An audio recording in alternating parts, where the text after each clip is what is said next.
This is Midweek Politics with Dave Pakman. Hey, I've got a bunch of stuff to play for you, and some of this we've mentioned, of course, on our Twitter feed, twitter.com/midweekpolitics. Remember how the NAACP asked teabaggers to renounce racism, as if that would actually mean anything?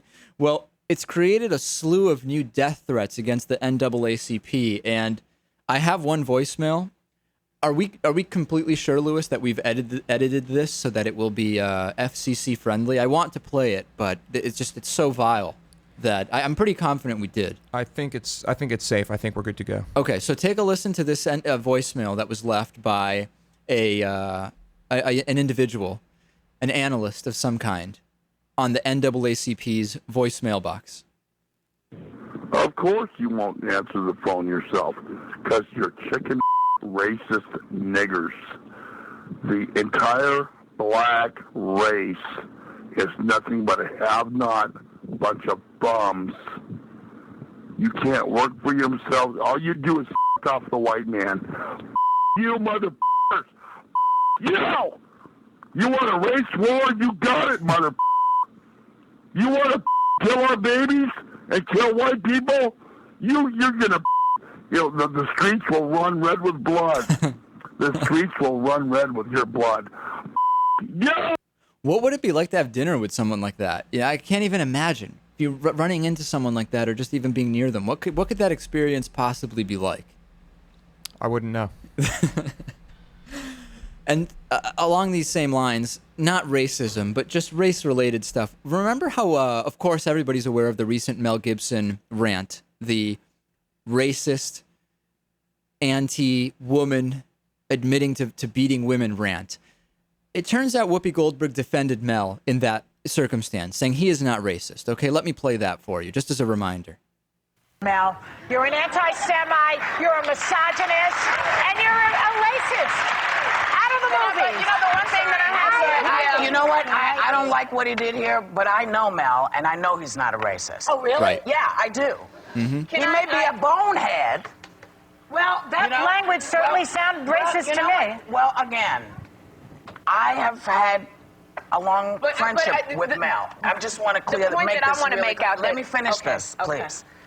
Is that you can say he's being an bonehead, but I can't sit and say that he's a racist, having spent time with him in my house with my kids. I can't say it. Right.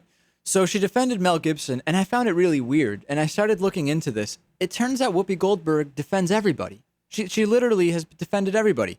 Remember Roman Polanski? He was involved in rape, and he fled the country, and a few months ago there was that came up in the media again. Will he be extradited back? Will he not? What's going on? Whoopi also said, well, it was rape, but it wasn't rape, whatever that means. Listen to this one. Was not charged. I know it wasn't rape.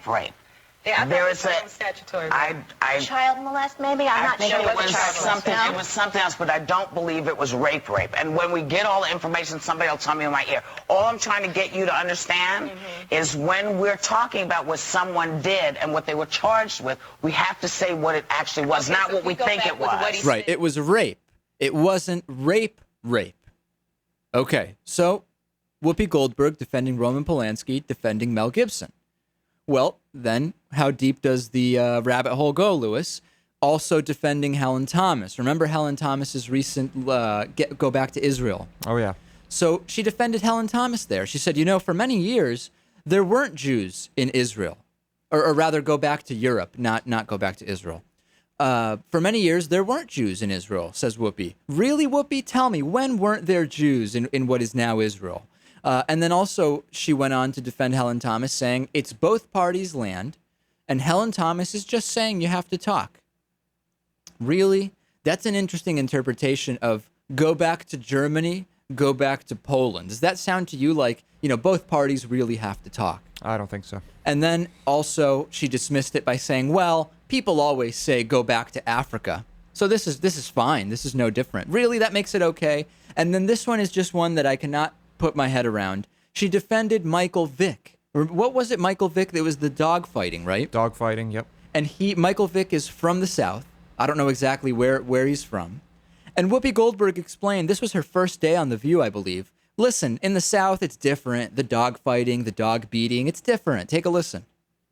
But the Michael Vick thing, since we're talking about dogs, there are all of these very, very strong opinions about it. And one of the things I haven't heard anybody say is, from his background, this is not an unusual thing for where he comes from. It's like cockfighting. Part of the country. Yeah, it's like cockfighting in Puerto Rico. There are certain things that are indicative to certain parts of our country. What part of the country is this? He's from the South. He's from the deep South. And dog fighting is a lot. And there's a lot of it. Torturing and dog murdering, though. Well, that's unfortunately, it's part of the thing. It's just part of it, Louis. Dog torturing and dog murdering. It's just, he's from the South.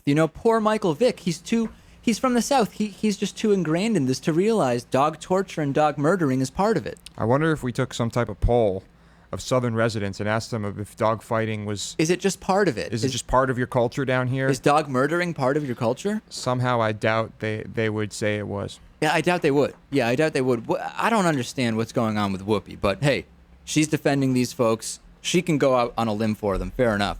Hey, I hope if I mess up someday, you have her on your side. Whoopi will be on my side. She also went on to say, if Michael Vick was from New York, then that's okay. It's as if the law will determine the punishment based on whether you are from the southern U.S. or the northern, based on what customs are traditional there. Here's an interesting story. Prosecutors are saying David Brooks used his company, DHB Industries, as his own private bank account and paid for a stable of racehorses, as well as pornography videos for his son, and a $100,000 gem-encrusted U.S. flag belt buckle, and, of course, plastic surgery for his wife and prostitutes for his staff. He hired the band Aerosmith and 50 Cent to perform at his daughter's bat mitzvah, and he allowed her to use the company jet to fly to a Halloween party in Wisconsin. This is an incredible story. The prosecutors are claiming that Brooks forged a letter claiming the DHB board approved about $6 million in disputed expenditures, which also included more than $350,000 on pens, some made of gold, and $40,000 on leather-bound bar mitzvah invitations. However, the expenses are dwarfed by $190 million that Brooks and the company's former COO allegedly made by lying about DHB's performance and stocks of its Interceptor bulletproof vests, so they could sell their shares at an inflated price. Here's what's unbelievable. The evidence about this, much of it has come from DHB's former CFO, Don Schlegel. This guy, David Brooks, actually investigated from his vet. He owns these racehorses. Listen to the audacity of this story, Louis. Brooks owns racehorses. He talks to his vet and says, "Do you have a memory erasing pill that I could use on former CFO, Miss Schlegel, so that I can slip it into a drink or feed it to her so she'll forget about all of the things I did and won't be able to testify?" Can you imagine that?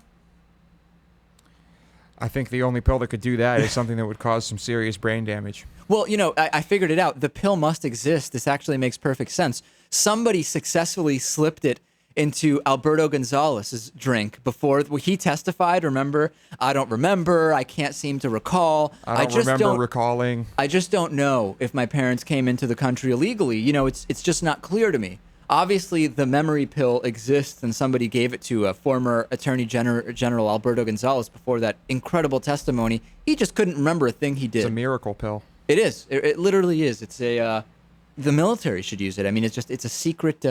It's a secret agent. It essentially is. It's just unbelievable. Midweek Politics is made possible in part by CSR Wire, the corporate social responsibility newswire at csrwire.com, by DIF Design, specializing in custom business websites at difdesign.com. To find out more about underwriting Midweek Politics, visit midweekpolitics.com.